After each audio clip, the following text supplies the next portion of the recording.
Hello guys, आज हम लोग पाठ्य योजना फर्स्ट के बारे में डिस्कस करेंगे। तो हमारा पहला लेसन प्लान है विलोम शब्द।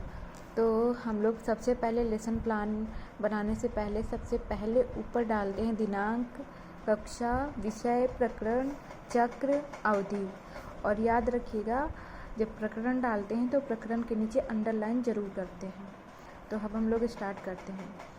पाठ्य योजना लिखने से पहले, मतलब किसी भी पाठ्य योजना को करने से पहले हम लोग उद्देश्य लिखते हैं उसके, कि पाठ्य योजना किस लिए बनाई जा रही है, उसके उद्देश्य क्या है। तो हमारा पहला उद्देश्य होता है सामान्य उद्देश्य। सामान्य उद्देश्य जो कि विषय से संबंधित होते हैं, और विशिष्ट उद्देश्य जो होते हैं वो प्रकरण से संबंधित होते हैं।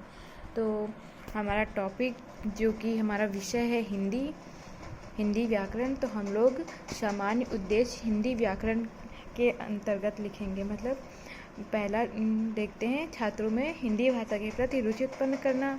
दूसरा है छात्रों के शब्द भंडार में वृद्धि करना, छात्रों में कल्पना शक्ति का विकास करना, छात्रों की भाषा शैली को परिष्कृत करना।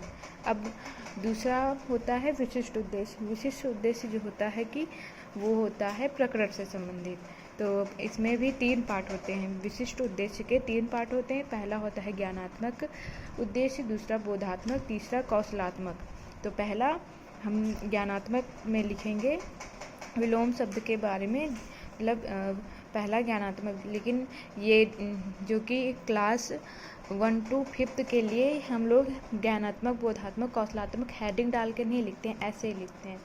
तो पहला हम लोग लिखेंगे छात्र विलोम शब्दों के बारे में जान सकेंगे। मतलब ज्ञानात्मक उद्देश्य के अंतर्गत हम ये लिखेंगे छात्र विलोम शब्द के बारे में जान सकेंगे।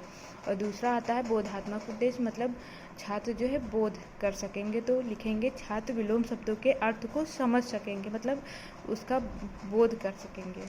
तीसरा आता है कौशलात्मक उद्देश्य। तो हम लोग इसमें लिखेंगे छात्र अपने दैनिक जीवन में विलोम शब्दों का उपयोग कर सकेंगे। फिर आता है सहायक सामग्री।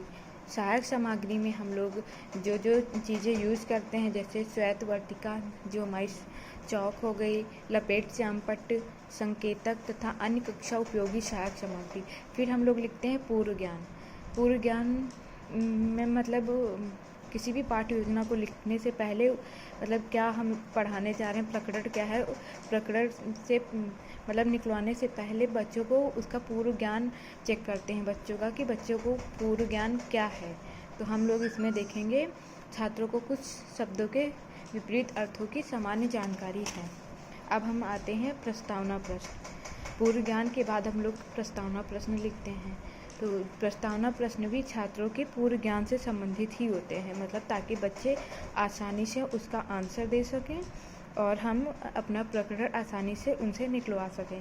तो हमारा पहला क्वेश्चन है, आप कौन कौन से फल खाते हैं? तो बच्चे आंसर देंगे हम केला, आम, संतरा, अनार, अंगूर आदि फल खाते हैं। फिर हमारा दूसरा क्वेश्चन ही पहले वाले आंसर से मैच करता हुआ बनाएंगे।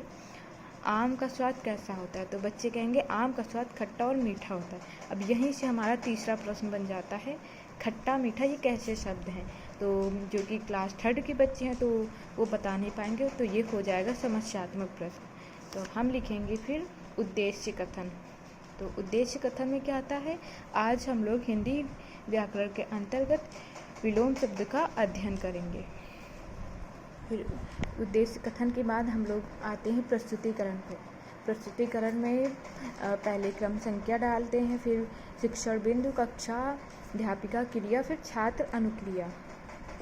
तो फिर हम लिखेंगे शिक्षण बिंदु में विलोम शब्द डालेंगे। उसके बाद हम लोग बताएंगे विलोम शब्द के बारे में, मतलब जो शब्द एक दूसरे के ठीक उल्टा अर्थ प्रकट करते हैं उन्हें विलोम शब्द कहते हैं। विलोम या विपरीतार्थक शब्द कहते हैं। जैसे खट्टा का विलोम होता है, मतलब मीठे का विलोम होता है खट्टा, स्वच्छ का विलोम होता है गंदा, रात का विलोम होता है दिन, आज का विलोम होता है कल।